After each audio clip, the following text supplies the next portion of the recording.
आपका एक बार फिर से स्वागत है। आज हम कक्षा 8 विषय गणित के एक नए अध्याय 6 घन और घनमूल की चर्चा करेंगे। घन से आशय है साथियों कि किसी भी संख्या को आपस में आप 3 बार गुणा करवाओ। जैसे मैं कोई संख्या ले रहा हूं ए को मैं आपस में 3 बार गुणा करवाऊं तो आधार समान है, घातें जुड़ जाएगी और ये ए की घात 3 बन जाएगी। तो किसी भी संख्या की घात 3 हो तो उसको हम लोग उस संख्या का घनफल बोलते हैं।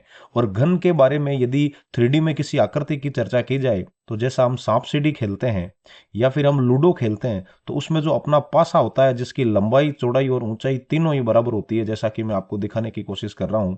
ये मैंने एक पासा बनाया है जिसकी ये वाली साइड हो गई इसकी लंबाई, वाली साइड हो गई इसकी चौड़ाई और ये वाली साइड हो गई इसकी ऊंचाई।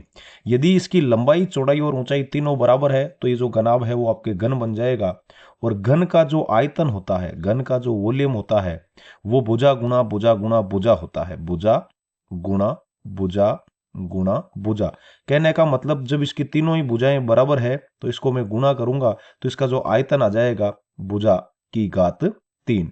ये अपने जो 3D की आकृति है उससे मैं घन का आशय समझा रहा हूं। घन या घन संख्या या क्यूब नंबर के बारे में बताया गया है कि आप किसी भी पूर्ण संख्या को 3 बार आपस में गुणा करवाते हो तो वो एक पूर्ण घन संख्या बन जाती है। जैसे मैं 1 को 1 से गुणा करवा के 1 से गुणा करवाऊं तो ये 1 ही आता है, तो 1 की घात 3 अपने 1 हो गई। इसी तरीके से आप 2 को 2 से गुणा करके 2 से गुणा करो तो 2 दूनी 4 और 4 दूनी 8, मतलब 2 की घात 3 आपके 8 आती है। 3 को भी यदि आप आपस में 3 बार गुणा करवाओ तो 3 की घात 3, मतलब 3 को 3 से गुणा करवाया 9 और 9 को 3 से गुणा करोगे 27 आएगा। इसी तरीके से 4 को भी आपस में 3 बार गुणा करवाओगे तो 64। 5 को 3 बार आपस में गुणा करवाओगे तो पचौड़ी 25 और 25 पंजे 125। 6 को आपस में 3 बार गुणा करवाओगे तो 6 चंग 36 और 36 को 6 से 216। 49 को 7 से गुणा करोगे तो 343। 8 की घात 3 करोगे तो 8 को 8 से 64 और 64 को 8 से गुणा करोगे तो 512। और 9 की घात 3 करोगे तो नम नम 81 और 81 को 9 से गुणा करोगे तो 729। और 10 की घात 3 करोगे तो 10 को 10 से गुणा करोगे 100 और 100 को 10 से गुणा करोगे 1000। मतलब यहां आपके 125, यहां 216, 7 की घात 3 343, 8 की घात 3 512, 9 की घात 3 729 और 10 की घात 3 1000 आता है।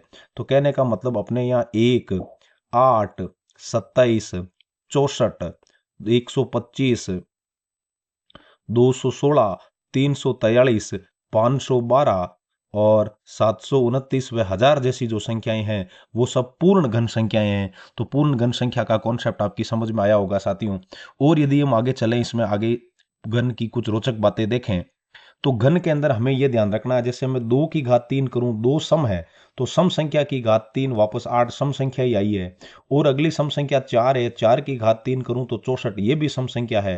6 सम संख्या है, 6 की घात 3 करूं तो 216, ये भी सम संख्या है। और यहां आप देखिए 12 की घात 3 की है तो 1728, 14 की घात 3 की है तो 2744, 16 की घात 3 की है तो 4096, 18 की घात 3 की है तो आप 5832 और 20 की घात 3 स्वतः ही आपके यहां 8000 है साथियों। और मतलब सम संख्या का सम संख्या का घनफल सम होता है। सम संख्या का घनफल सम होता है साथियों। बहुत बढ़िया बात सीख ली हमने। और विषम संख्या ले तो 1 की घात 3 करें तो 1, 3 की घात 3 करें तो 27 और 5 की घात 3 करें तो 125। स्पष्ट है, आप विषम संख्या का घनफल लेंगे तो विषम का घनफल वापस विषम ही आता है। तो विषम संख्या का घनफल विषम ही होता है, विषम होता है। ये दो चीजें हमने यहां से सीखी है। तो स्पष्ट है, उम्मीद है आपको समझ में आ रहा है। चलिए चलते हैं आगे। इसमें आगे कुछ रोचक तथ्य, रोचक तथ्यों में यहां बताया गया है कि क्रमागत विषम संख्याओं को जोड़ना। जैसे मैं क्रमागत विषम संख्याएं लूं साथियों तो विषम संख्याओं के अंदर पहली विषम संख्या 1 है, फिर 3 है, फिर 5 है, फिर 7 है, फिर 9 है, फिर 11 है, फिर 13 है, फिर 15 है, फिर 17 है, फिर 19 है और फिर आपके यहाँ जैसे मैंने 21 ले लिया। अब इनको आप ध्यान से देखने की कोशिश करते हो तो आप देख पा रहे हो कि जब मैं पहली एक की घात 3 है, वो तो आपके सीधी 1 की घात 3 बराबर 1 हो गई। अब इस 1 तक मामला क्लियर हो गया, तो मैं जब अगली दो विषम संख्याओं को जोड़ूं, किस किस को, 3 को और 5 को, तो मेरे यहाँ 8 प्राप्त होते हैं और 8 आपके 2 की घात 3 है। चलो यहां तक भी क्लियर है। इससे आगे यदि मैं 3 विषम संख्याओं को जोड़ूं, 7 के अंदर 9 जोड़ूं तो 16, और 16 में 11 जोड़ूं तो प्यारे साथियों 27 प्राप्त होते हैं। 27 आपके 3 की घात 3 होती है। चलो ये भी स्पष्ट है। इससे और आगे चले और आगे वाली चार मतलब विषम संख्याओं को जोड़ूं मैं, तो 13 के अंदर मैं 15 जोड़ता हूं तब 28, 28 में 17 जोड़ता हूं तब अपने 45, और 45 में जैसे ही मैं 19 जोड़ूंगा तो साथियों मेरे ये 64 प्राप्त हो जाएंगे, और 64 है वो 4 की घात 3 होती है। तो उम्मीद है ये क्रमागत विषम संख्याओं को जोड़ने के रूप में जिस तरीके से हम लोग पूर्ण घनफल संख्याएं या पूर्ण घन संख्याएं प्राप्त कर रहे हैं वो समझ में आ रही होगी। चलिए आगे चल रहे हैं घन और उसके अभाज्य गुणनखंडों के बारे में। तो साथियों जैसे मैंने कोई भी संख्या आपके यहाँ 4 ले ली है, 4 के अंदर 2 की घात 2 इसके अभाज्य गुणनखंड हो गए। तो अब यदि मैं 4 की घात 3 करूंगा तो यहाँ आपके 4 को मुझे 3 बार लिखना पड़ेगा, 4 गुणा 4 गुणा 4। तो इस 4 में भी आपके 2 गुणा 2 छुपा हुआ है, इस 4 में भी 2 गुणा 2 छुपा हुआ है, और इस वाले 4 में भी 2 गुणा 2 छुपा हुआ है। तो कहने का मतलब यदि 4 में 2 की घात 2 थी, तो आपने जब 4 की घात 3 की तो उसमें 2 की घात 3 के ऊपर घात आप 3 करोगे तो वो 2 की घात 6 हो जाएगी साथियों। या कहने का मतलब 2 की घात 2 है वो 3 बार आ जाएगी। तो इस तरीके का आपने यहाँ कॉन्सेप्ट है। चलिए आगे चलते हैं। जैसे कि आपने 1 की घात 3 की थी तो उसमें 1 आया था, 2 की घात 3 करते हो तो उसमें 8 आता है, 3 की घात 3 करते हो तो उसमें 27 आता है, 4 की घात 3 करते हो तो उसमें आपके 64 आता है, 5 की घात 3 करते हो तो उसमें 125 आया था, 6 की घात 3 में आपके 216 आया था, 7 की घात 3 करूं तो उसमें 343 है, और 8 की घात 3 करूं तो उसमें साथियों 512 है, 9 की घात 3 की थी तो उसमें आपके 729 आया था, और 10 की घात 3 में 1000 आया था। तो यहां से स्पष्ट है कि संख्या का संख्या का इकाई अंक, संख्या का इकाई अंक, और इधर मैं लिख रहा हूं आपके घनफल का इकाई अंक, घनफल का इकाई अंक। तो आप इसमें ध्यान से देखना, किसी संख्या का इकाई अंक 1 है तो उसके घनफल का इकाई अंक भी 1 ही आया है, यहां से स्पष्ट है। किसी संख्या का इकाई अंक 4 है तो उसके घनफल का इकाई अंक भी आपके 4 ही है। किसी संख्या का इकाई अंक 5 है तो उसके घनफल का इकाई अंक भी 5 ही है। और किसी संख्या के इकाई अंक आपके 6 है तो उसके घनफल का इकाई अंक भी आपके यहाँ 6 ही है।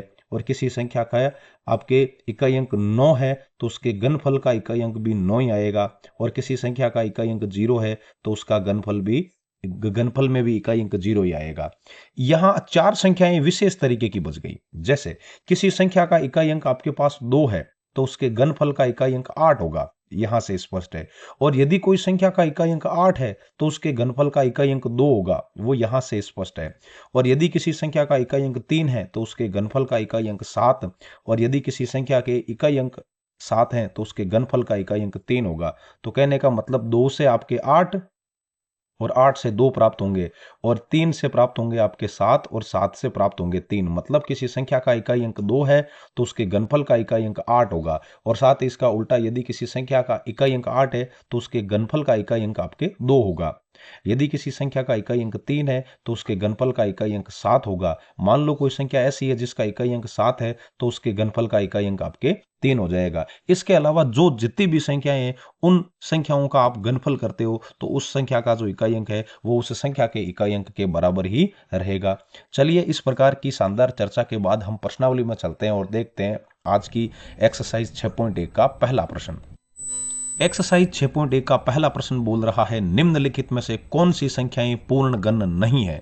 तो साथियों जिस संख्या में 3-3 के जोड़े पूरे नहीं होंगे वो संख्या आपके पूर्ण गण नहीं होगी, क्योंकि पूर्ण गण का मतलब है उसमें हर एक अभाज्य गुणनखंड है वो कम से कम 3 बार गुणा में आया हुआ हो।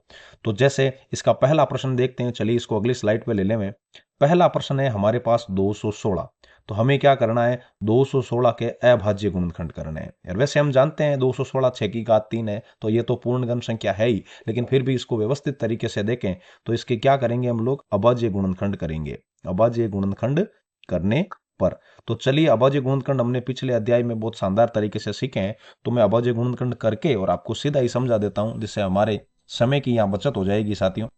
चलिए, तो 216 के जब मैंने अभाज्य गुणनखंड किए तो अभाज्य गुणनखंड के फॉर्मेट में 216 रख करके उसमें 2 का भाग दिया तो 108 बार, 108 में फिर से 2 का भाग 54 बार, 54 में 2 का भाग चला गया साथियों 27 बार, 27 के अंदर 2 का भाग जाएगा नहीं क्योंकि इकाई अंक 7 है, लेकिन जब 27 के अंकों को जोड़ूं तो 2 और 7 आपके 9 होते हैं, तो 9 में आपके 3 का भाग जाता है, तो इस वजह से 27 में 3 का भाग दे दूंगा तो 9 बार जाएगा, 9 में 3 का भाग 3 बार जाएगा और 3 में 3 का भाग 1 बार जाएगा। तो अपने यहाँ अभाज्य गुणनखंड में 2 है वो 3 बार है, तो 2 को यहाँ हमने 3 बार लिख दिया, और आपके 3 भी 3 बार है तो 3 को भी मैंने यहाँ 3 बार लिख दिया। तो कहने का मतलब 2 के भी 3 जोड़े हैं और 3 के भी 3 जोड़े हैं, तो यहाँ जो 216 है वो आपके 2 की घात 3 और 3 की घात 3 है साथियों। तो कहने का मतलब ये आपके एक पूर्ण गण संख्या है, पूर्ण गण संख्या है। बिल्कुल इसी तरीके से हम दूसरा करेंगे 128।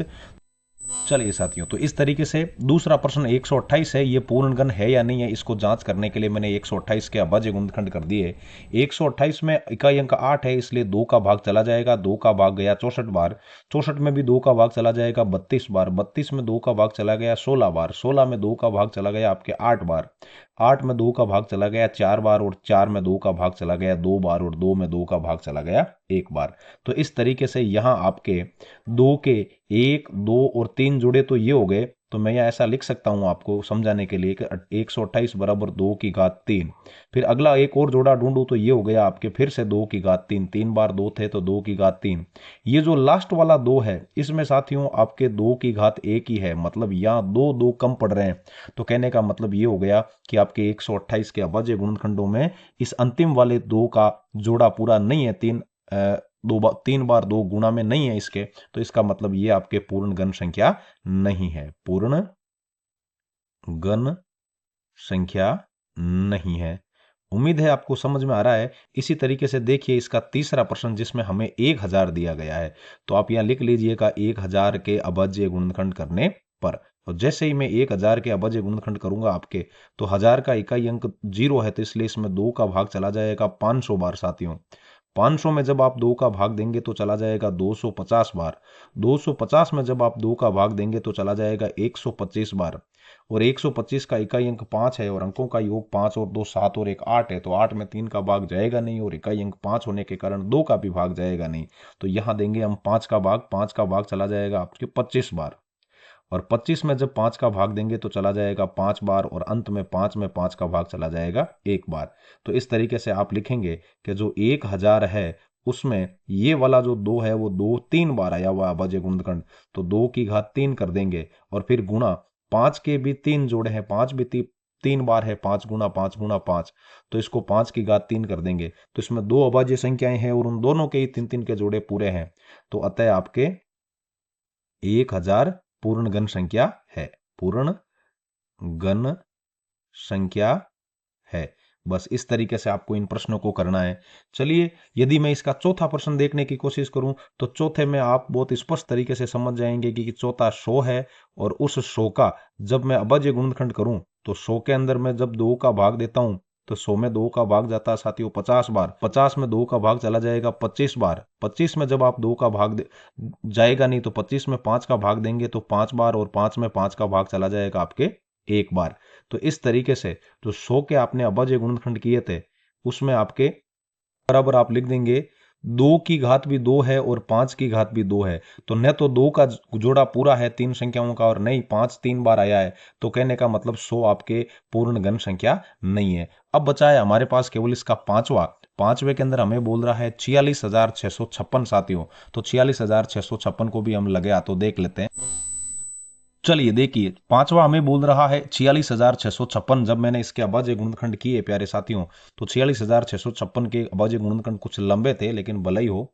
46,256 का इकाई अंक 6 होने के कारण इसमें 2 का भाग चला गया 23,328 बार, और 23,328 में जब आपने 2 का भाग दिया तो वो चला गया 11,664 बार, 11,664 में 2 का भाग चला गया 5,832 बार, और 5,832 में 2 का भाग 2,916 बार, 2,916 में 2 का भाग 1,458 बार, और उसमें 2 का भाग दिया तो 729 बार, 729 का इकाई अंक 9 आ गया, तो इस वजह से इसमें अब 2 का भाग जाएगा नहीं, और लेकिन जैसे ही मैंने अंकों का योग किया 7 और 2 9 और 9 और 9 18, 18 को फिर से मैंने जोड़ा तो 1 और 8 आ गए 9। तो यदि किसी संख्या के इकाई अंकों तक योगफल है वो आपके 3, 6 या 9 आए तो उसमें 3 का भाग पूरा पूरा जाता है।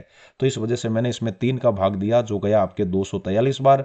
243 में 3 का भाग चला गया साथियों 81 बार। 81 में 3 का भाग 27 बार और 27 में 3 का भाग 9 और 9 में 3 का भाग चला गया आपके 3 बार और 3 में 3 का भाग 1 बार। तो इस तरीके से 46,656 के जब मैंने अभाज्य गुणनखंड किए तो मुझे ऐसा लगा इस 2 का ये जो 3 बार गुणा है वो एक जोड़ा मुझे मिल गया। फिर जैसे ही मैंने आगे देखा तो मुझे ऐसा लगा कि ये भी यहाँ पर भी 2 आपके 3 बार गुणा में है तो 2 की घात 3 का एक जोड़ा और मिल गया। फिर 3 की घात 3 ढूंढने लगा तो 1, 2 और ये आपके हो गई 3। तो इस वजह से यहाँ 3 की घात 3 लिख दी और 1, 3 की घात 3 का जोड़ा मुझे और मिल गया। तो यहाँ पर अभाज्य संख्याएं 2 और 3 के जो मतलब आपकी 2 बार 3 घातों के गुणनखंड आए हैं या जोड़े आए हैं। तो इसका मतलब यहाँ प्रत्येक संख्या की घात प्रत्येक अभाज्य संख्या है वो 3 बार आई हुई है और इसका जो प्रत्येक का जोड़ा है वो 3 संख्याओं का पूरा है। अतः ये एक पूर्ण घन संख्या है। तो अब ये भी बता दें किसकी पूर्ण घन संख्या है। तो यहाँ सबकी घात 3 है तो इन सबको मैं ब्रैकेट में लिख करके ऊपर सबकी साथ में घात 3 लगा दूं तो अंदर ये 2 दूनी 4, 4 तिरी 12 और 12 चौक 48 हो जाएंगे साथियों। तो ये 48 की घात 3 हो गई मतलब 46,656 है वो आपके 48 है उसका जो पूर्ण घन है। तो उम्मीद है आपको ये समझ में आ रहा है। चलिए देखते हैं इसका जो दूसरा प्रश्न है वो हमें क्या बोल रहा है। चलिए साथियों दूसरा प्रश्न हमें बोल रहा है वह सबसे छोटी संख्या ज्ञात कीजिए जिससे निम्नलिखित संख्याओं को गुणा करने पर हमें पूर्ण घन संख्या प्राप्त हो जाए। मतलब इस प्रश्न की प्रत्येक संख्या के अंदर प्रत्येक इस प्रश्न में आए हुए चारों पांचों प्रश्नों में आपके किसी न किसी संख्या का जोड़ा है वो अधूरा रहेगा। तो वो जितना अधूरा रहेगा उतनी संख्याओं से हम उसको गुणा करवा के और पूर्ण घन संख्या बना देंगे। तो इसके लिए आपको हर एक प्रश्न में अभाज्य गुणनखंड करने पड़ेंगे। तो 243 के जब आप अभाज्य गुणनखंड करते हो साथियों तो 243 में इकाई अंक 3 है तो 2 का भाग जाएगा नहीं और अंकों का योग करते हो तो 3 और 4 7 और 2 9 होते हैं। तो इसमें 3 का भाग पूरा पूरा चला जाएगा साथियों। तो जैसे ही आप 3 का भाग देते हो तो 243 में 3 का भाग चला गया 81 बार। 81 में 3 का भाग 27 बार। 27 में 3 का भाग 9 बार। 9 में 3 का भाग 3 बार और 3 में 3 का भाग 1 बार। तो इस तरीके से यहाँ जो 3 हमें 1, 2, 3, 4 और 5 बार प्राप्त हुआ है गुणनखंड में। तो इस 3 का जोड़ा तो हमारे यहाँ पूरा हो गया और इस 3 में हमारे यहाँ 1 3 है वो पूर्ण घन संख्या बनाने के लिए कम पड़ रहा है। तो हम उसे यहाँ 1 3 से गुणा करवा देंगे। जैसे ही हम उसको यहाँ 1 3 से गुणा करेंगे तो ये अपने एक पूर्ण घन संख्या बन जाएगी। तो अपना स्टेटमेंट हो जाएगा 243 को पूर्ण घन बनाने के लिए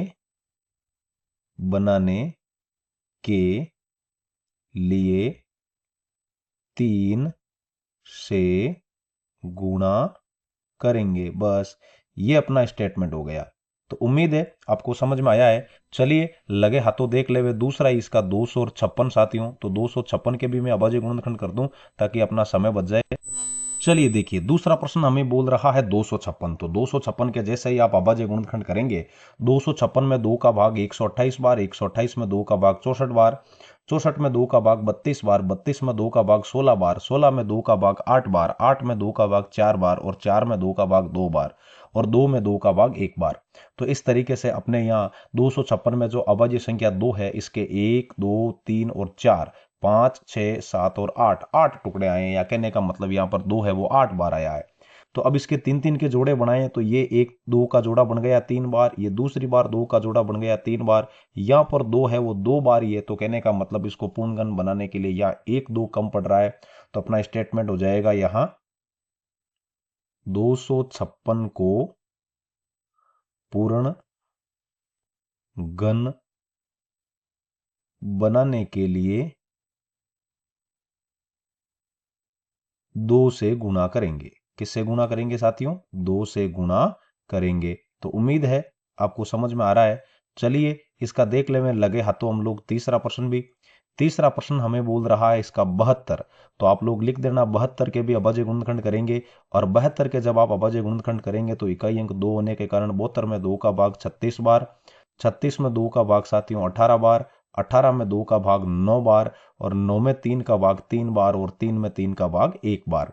तो इस तरीके से आप लोग लिख देंगे। यहाँ 36, 36 में देखो 2 है वो 3 बार आया हुआ है, मतलब 2 का जोड़ा तो पूरा है, और 3 है वो केवल 2 बार ही आया हुआ है यहाँ, तो 3 का जोड़ा अधूरा है। तो इसको पूर्ण गण बनाने के लिए हमें एक संख्या 3 से गुणा करना पड़ेगा। तो उम्मीद है आप समझ रहे हैं। चलिए देखते हैं इसका चौथा प्रश्न हमें क्या बोल रहा है, जिसमें हमें दिया हुआ है 675 साथियों। चलिए इसका चौथा प्रश्न हमें बोल रहा है 675।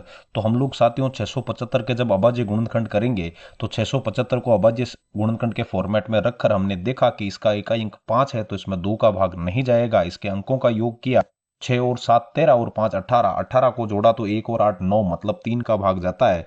तो 675 में दिया हमने 3 का भाग 225 बार, 225 में 3 का भाग 75 बार, 75 में दिया 3 का भाग 25 बार, 25 में साथियों 5 का भाग जाएगा 5 बार, और 5 में 5 का भाग 1 बार। तो 675 को जब मैंने लिखा तो यहाँ संख्या 3 है वो 3 बार आई हुई है, तो 3 को 3 बार लिख दिया। इसका जोड़ा पूरा है।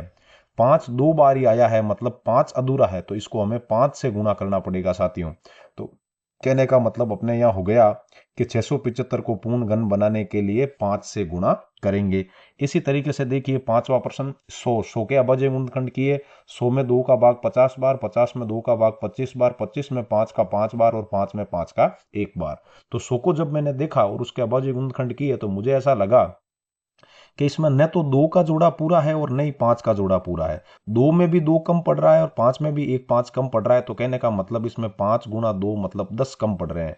तो यहाँ 100 को पूर्ण घन बनाने के लिए हम लोग संख्या 10 से गुणा करेंगे। तो इस तरीके से कोई भी संख्या जो पूर्ण घन नहीं है उसके हम अभाज्य गुणनखंड कर सकते हैं। अभाज्य गुणनखंड करके और फिर उनमें जो संख्या 3 बार जोड़े में नहीं आई हुई है उससे गुणा करवा के और उस संख्या को पूर्ण घन संख्या बना सकते हैं। चलिए देखते हैं आज के इस सेशन का अगला प्रश्न। वह सबसे छोटी संख्या ज्ञात कीजिए जिससे निम्नलिखित संख्याओं को भाग देने पर वह पूर्ण घन संख्याएं प्राप्त हो जाए। सेम पिछले सवाल के जैसा ही है, बस उसमें जिसका जोड़ा पूरा नहीं था उसको उस संख्या से गुणा करवा के जोड़ा पूरा करना था, और यहाँ जिसका जोड़ा पूरा नहीं है उसको पूरे को हटा ही देंगे, उसका भाग दे देंगे। तो इसमें भी ये सारे के सारे प्रश्न है वो अभाज्य गुणनखंड विधि से होंगे। तो चलिए देखते हैं इनको। चलिए पहला लिया हमने 81, और जैसे ही 81 के अभाज्य गुणनखंड किए तो 81 में 3 का भाग 27 बार, 27 में 3 का भाग 9 बार, 9 में 3 का भाग 3 बार, और 3 में 3 का भाग 1 बार। तो इस तरीके से 81 के जो अभाज्य गुणनखंड है वो 3 गुणा 3 गुणा 3 गुणा 3, मतलब 3 4 बार आया है साथियों। तो इसमें इस 3 का जो मतलब जोड़ा ये तो पूरा हो गया, और इस 3 का जोड़ा अधूरा है। अधूरा ही क्या दाब के अधूरा है, 2 3 कम पड़ रहे हैं। तो जब भाग देने की बात आएगी तो सबसे पहले इसी को हटाएंगे। तो यहां अपने 81 को पूर्ण घन बनाने के लिए 3 का भाग देंगे। इतना सिंपल क्वेश्चन था साथियों। चलिए अब देखते हैं इसका दूसरा प्रश्न जिसमें हमें 128 दे रहा है। तो 128 को लगे हाथों हम लोग लपेट लेवें। चलिए इसका दूसरा प्रश्न जो कि 128 दे रहा है, 128 के जैसे ही हमने अभाज्य गुणनखंड किए साथियों, तो 128 का इकाई अंक 8 है। तो इसमें 2 का भाग चला गया 64 बार, 64 में 2 का भाग 32 बार, 32 में 2 का भाग 16 बार, 16 में 2 का भाग 8 बार, 8 में दे दिया 2 का भाग 4 बार, 4 में 2 का भाग चला गया 2 बार, और 2 में 2 का भाग 1 बार। तो कहने का मतलब अंक 2 है या संख्या अभाज्य गुणनखंड 2 है वो आपके 1 2 3 4 5 6 और 7 बार आया हुआ है। तो ये 3 का एक जोड़ा पूरा हो गया, और ये इस 3 का भी एक जोड़ा पूरा हो गया जिसमें 2 3 3 बार आए हुए हैं। ये एक 2 अतिरिक्त है, एक्स्ट्रा है। तो 128 को पूर्ण घन बनाने के लिए इसी एक्स्ट्रा वाले 2 का भाग देना होगा। चलिए देखते हैं इसका तीसरा प्रश्न जिसमें हमें 135 दे रहा है साथियों। तो आपको क्या करना है, 135 के भी अभाज्य गुणनखंड कर देने हैं। 135 के जब आप अभाज्य गुणनखंड करेंगे तो 135 का इकाई अंक 5 है, तो इसमें आपके 2 का भाग कतई नहीं जाएगा। फिर 135 को जोड़ते हो तो 1 और 3 4 और 5 9 है, तो 3 का भाग चला जाएगा साथियों। 3 का भाग देते हैं तो 4 तिरी 12, पीछे बचा 1 और 5 15, तो 5 तिये 15। फिर से 3 का भाग चला जाएगा आपके 15 बार, और 15 में फिर से जब आप 3 का भाग देंगे तो चला जाएगा 5 बार, और 5 में जब 5 का भाग देंगे तो चला जाएगा 1 बार। अब जब आप 135 को लिखेंगे तो 3 गुणा 3 गुणा 3, और फिर यह आ जाएगा 5, तो 3 तिरी 9, नम तिरी 27, 27 पंजे 135। तो यहाँ ये वाला जो 3 है इसका जोड़ा तो पूरा है, और ये वाला जो 5 है इसका जोड़ा पूरा नहीं है। तो इसको पूर्ण घन बनाने के लिए आप लोग लिखोगे तो 135 को पूर्ण घन बनाने के लिए 5 का भाग देंगे।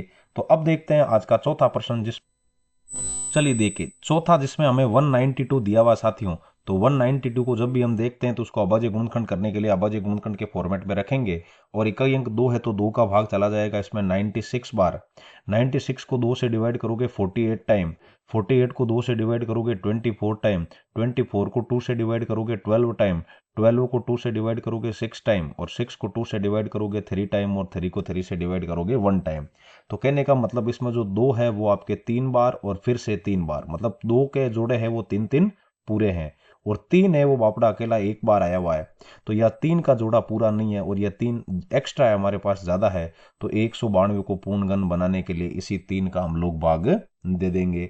चलिए तीसरे का आखिरी पांचवा प्रश्न हमें बोल रहा है 704। तो 704 के सबसे पहले हम लोग अभाज्य गुणनखंड कर देंगे।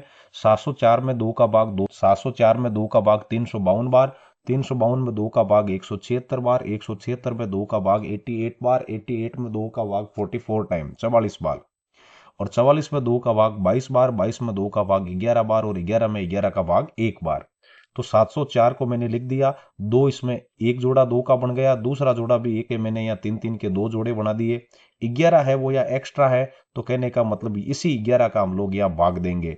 तो 704 को पूर्ण गण बनाने के लिए हम लोग संख्या 11 का भाग देंगे। उम्मीद है आपको ये पूर्ण गण बनाने के लिए किसका भाग देना होता है, किसका भाग किससे गुणा करवाना होता है, ये समझ में आया होगा।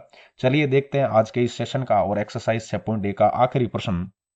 चौथा आपसे बोल रहा है परीक्षित प्लास्टिन का एक घनाभ बनाता है जिसकी भुजाएं 5 सेंटीमीटर, 2 सेंटीमीटर और 5 सेंटीमीटर है। तो परीक्षित को क्या करना है प्यारे साथियों, एक घन बनाना है, तो ऐसे इसे उसके कितने घनाभों की आवश्यकता होगी। तो कहने का मतलब क्या है कि परीक्षित के पास एक घनाभ है जिसकी आपके पास लंबाई, घनाभ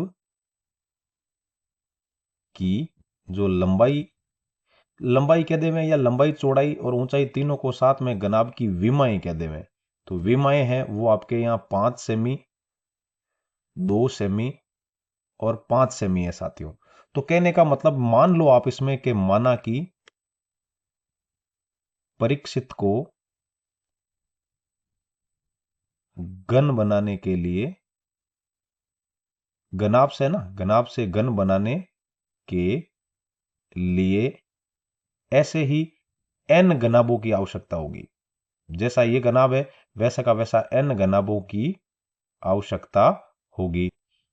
तो कहने का मतलब क्या है कि परीक्षित के पास जितने घनाभ हैं उन सभी घनाभों का जो आयतन यदि हम जोड़ लें तो वो जो नया घन बनेगा उस घन के आयतन के बराबर होगा। तो यहां आपके हो जाएगा घन का आयतन, घन का आयतन, और यहां हो जाएगा आपके पास n गुना एक घनाभ का आयतन, एक घनाभ का आयतन, एक घनाभ का आयतन। तो n का तो मैं n पढ़ा रहने दूं, और घन का आयतन होता है लंबाई गुना चौड़ाई गुना ऊंचाई। तो इसकी जो विमाएं हैं वो 5 गुना 2 गुना, और यहां मैंने 5 लिख दिया। तो अब आप देख रहे हैं कि घन का जो आयतन होता है, घन एक क्यूब संख्या है, पूर्ण घन संख्या होती है, उसके जो आयतन में प्रत्येक संख्या के आपके 3 जोड़े होते हैं, मतलब पूर्ण घन के उसके जोड़े होते हैं। तो यहां जब मैं देखूं तो n का तो n, और ये जो 5 है इसको मैंने यहां लिख दिया, इस वाले 5 को मैंने लिख दिया यहां। तो इस 5 का भी एक जोड़ा कम पड़ रहा है और 2 के तो 2 कम पड़ रहे हैं। तो कहने का मतलब क्या होगा, यहां जो n है, n का मान यहां 5, 2 5 2 5 है वो 2 बार आया हुआ है, तो एक 5 कम पड़ रहा है, तो हमें एक 5 लेना होगा। और इस घन का आयतन बनाने के लिए इस 2 का यहां पर एक ही जोड़ा है, तो इसका भी जो पूर्ण घन जोड़ा बनेगा वो 2 गुना 2 गुना 2 होगा। तो इसमें हमारे पास 1 2 तो है और इन 2 की कमी है यहां पर, तो इन 2 गुना 2 से गुना करेंगे। तो कहने का मतलब n का जो मान है वो यहाँ 5 दूनी 10 और 10 दूनी 20 होगा। कितना होगा, 20 होना चाहिए, 20 होना चाहिए। तो इस तरीके से हम लोग कह सकते हैं कि परीक्षित को अतः परीक्षित को n बराबर 20 घनाभ चाहिए। कितने घनाभ चाहिए, 20 घनाभ चाहिए। इस तरीके के जब 20 घन परीक्षित लेके आएगा प्लास्टिन के, तो वो उसका एक पूर्ण घन बना सकता है। ऐसा एक प्रश्न हमारे एग्जाम्पल में भी आया हुआ है। उस यहाँ देखो एक ऐसा का ऐसा प्रश्न दिया हुआ है आपको कि राज ने प्लास्टिन का एक घनाभ बनाया। बहुत बढ़िया बात है। इस घनाभ की लंबाई, चौड़ाई और ऊंचाई 15, 30 और 15 है। अनु उससे पूछती है कि घन बनाने के लिए उसे कितने घनाभों की आवश्यकता होगी। तो यहाँ जो राज कह देगा भाई मुझे n घनाभों की आवश्यकता होगी, और एक घनाभ का आयतन क्या है, 15 गुणा 30 गुणा 15। तो साथियों आप जैसे इसके अभाज्य गुणनखंड करो तो इसके गुणनखंड हो जाएंगे 3 गुणा 5, और 30 के अभाज्य गुणनखंड हो जाएंगे 2 गुणा 3 गुणा 5, क्योंकि 30 में 2 का भाग चला जाएगा 15 बार, 15 में 3 का भाग 5 बार, और 5 में 5 का भाग चला जाएगा 1 बार। और फिर आगे इस 15 के अभाज्य गुणनखंड हो जाएंगे आपके 3 गुणा 5। अब यहां जैसे ही मैं इन अभाज्य गुणनखंडों को व्यवस्थित करूं तो 3 1 2 और 3 बार 3 आया हुआ है, तो 3 का जोड़ा तो हमारे पास यहां पूरा है। फिर जब 5 देखूं तो 5 1 2 और 3 बार आया हुआ है, तो 5 का जोड़ा भी हमारे पास यहां पूरा है। तो इसको 3 और 5 से तो गुणा करवाने की जरूरत है नहीं घन बनाने के लिए। तो एन यहां पर देखो 2 है वो केवल एक बार आया हुआ है, तो इस 2 का जोड़ा पूरा नहीं है। तो इस 2 को पूर्ण घन बनाने के लिए मुझे यहाँ n का मान कम से कम 2 गुणा 2 रखना होगा। तो कहने का मतलब यहाँ 2 गुणा 2 बराबर 4। तो राज को इसे घन बनाने के लिए n बराबर 4 रखेगा, और n बराबर 4 रखेगा मतलब उसको ऐसे 4 और घनाभों की आवश्यकता होगी। तो इस तरीके से हम इन प्रश्नों को हल कर सकते हैं। उम्मीद है आपको ये सेशन समझ में आया होगा। फिर मिलते हैं अगले सेशन में, तब तक के लिए जय हिंद, राम राम साथियों।